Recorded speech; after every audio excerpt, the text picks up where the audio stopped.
Welcome back to another episode of the Bear Trap on the Boomer Bust channel, Bears podcast by Bears fan. I'm your host Terry, and today we're doing a player spotlight on Tarik Cohen. This should be a interesting conversation. I don't think a lot of fans are going to agree with what I have to say, but that's what happens. We're all fans in different ways. But real quick, just doing a spotlight on a player, kind of talking about what they've done for us, looking at what we expect in the future.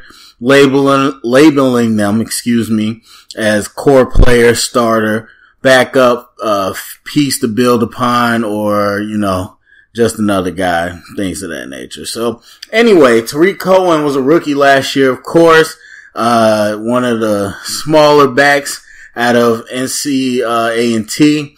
And a lot of people didn't know what to expect. It was an interesting pick. While he had the human joystick label in college, people didn't know how it would translate with his size to the NFL. And we got some real exciting plays for him, whether it was returning in the passing game, in the run game. We got a guy that definitely had the speed and agility to make people miss and really use open space well and have a lot of change of direction.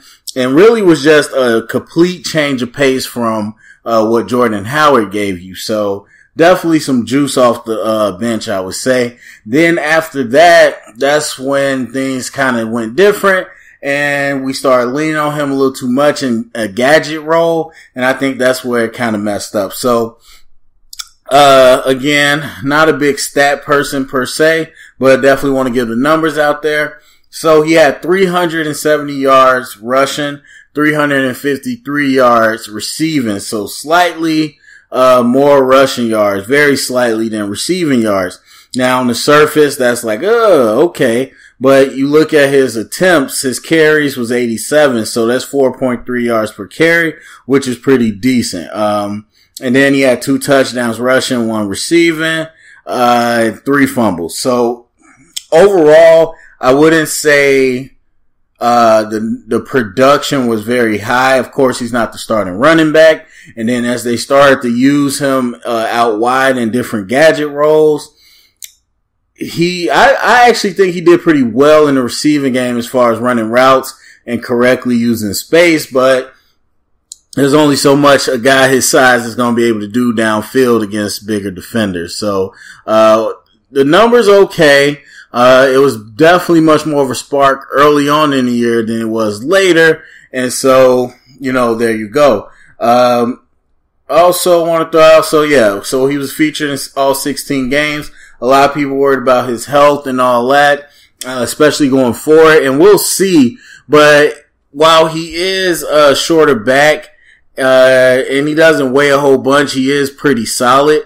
You look for him to get more weight on this season, hopefully, but at the same time, I don't think he's a fragile guy.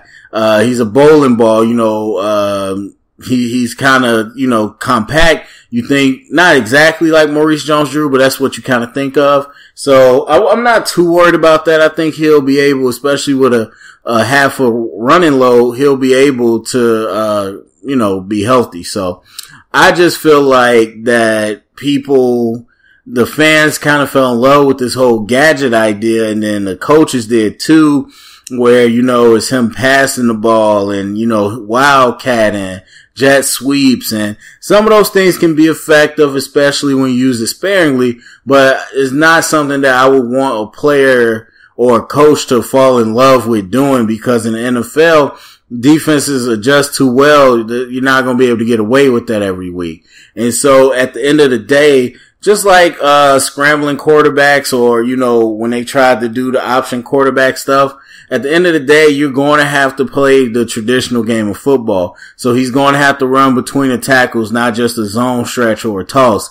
He's going to have to, like I said, not just run routes and be a decoy. He's going to have to make plays against people down the field. And so after a while, if you can't do that, then you just become a waste of space. So I think defenses show that, eventually he's going to have to do that. And we didn't have the most creative minds, and I put that on John Fox as far as the offense, but we had the most creative minds. So it's not like we've seen them try everything with Tarik Cohen. I definitely think there's a lot of stuff you can do as far as, having fun with the different type of things you can do with him.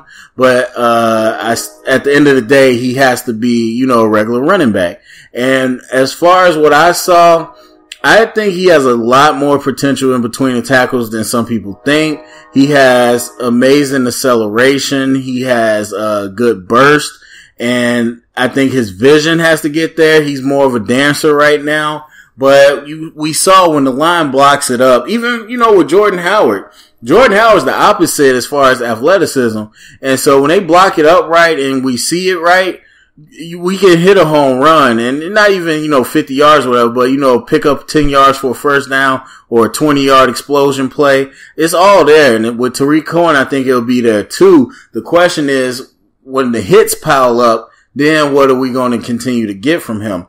But I think, if, like I said, we got receivers, I think we'll continue to build on that. So it won't be like, hey, he has to be out there out wide. I think if you do it sparingly and he's a relief running back for Jordan Howard, then I think, the workload will be enough where he'll be okay. That's me personally. Now, I know a lot of people went nuts over Tarik Cohen. But for me personally, like I said, I think he has potential, but I didn't think he was that great of a runner this year. Yes, he has changed the direction and all that, but it's not real vision. And there's moments where he did have it, but it's not always vision. It's kind of backyard football. And then as a receiver, I think his routes are actually a little, more disciplined than you would expect. And I think he gets downfield faster than you expect. So, while it would take a good play for him to, make something happen downfield, because he's not jumping over anybody, he's not winning a 50-50 ball. It would have to be a situation where he's beat the man, or he's, against zone and he broke off into open space with a nice route. And then I think he can make some things happen after the catch. And he's exciting. I get that. I'm not taking that away, but I think, what we saw in the first year was good. It was okay. It was above average. But I think he has potential to really do some things. I just wasn't as crazy in love with him as everybody else. Now, going forward this year, we know Jordan Howard will be back right now. And I think we're going to carry the load with him. And I think he's going to be a lot more surprising as a shotgun runner than people expect. I think that really is going to make a difference for him, and not a lot of fans are counting on that. So I don't know that Tarik will have an increased workload. Like I said, if anything, it'll be less because you won't be having splitting them out and doing all these things. But I think we'll see him less, but he'll be more efficient in the touches that he gets. But I don't think he's going to be like some big impact player outside of the return game. So, for me, I struggle with this. I would honestly almost say he's a backup, but, with the 2 running back system, I'll play the technicality and label him a starter. The reason I don't call him a piece to build on is because I don't know that we're building around him. I mean, he's not even the workhorse running back. So are we really building around him? Yes, he's a piece that we want going forward, and he's young, but is he a piece that we're building around? And is he a core piece? I don't think so. I think he's just a borderline starter, and I only give him that because of the running back, the 2-way running back thing. And I don't even know how true that's going to be. So honestly, if I was being truly, brutally honest, I'd probably say he's a backup special teams type player. But I would give him that fringe starter designation because he will definitely have significant playing time in moments that matter. It's not like he's only going to come in during garbage time. But I know people ready to, take my head off, but these players don't usually work out.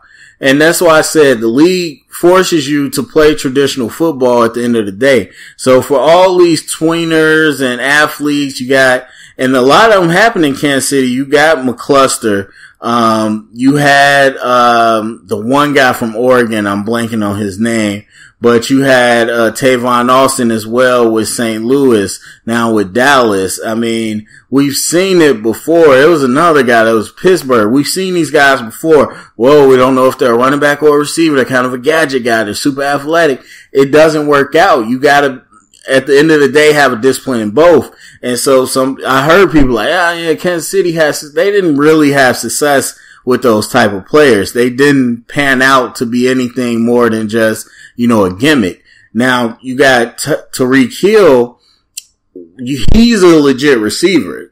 He's not the same case. He plays full time. Yes, he gets the jet sweeps and does stuff in the slide and all that. And sometimes he's in the back, the running back. But you're talking about 70% of the time at least, the man is lined up playing full time receiver on the outside against top corners and everything else. So you gotta, again, at the end of the day, you gotta be disciplined. So if speaking of Tarik Cohen, if he can't line up behind the quarterback or in the shotgun and run between those tackles on a down and down basis, then he's going to be regulated to nothing but a gimmick player, which we've seen before, and he really will only be impactful on special teams.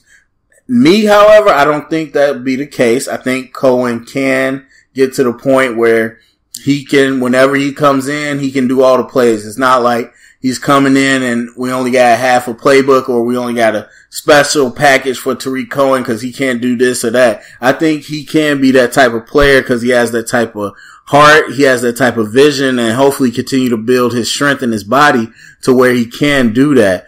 But I'm just, right now, like I said, I don't see him as a piece that we're going to build around on offense. And he's definitely, I don't think, a core player.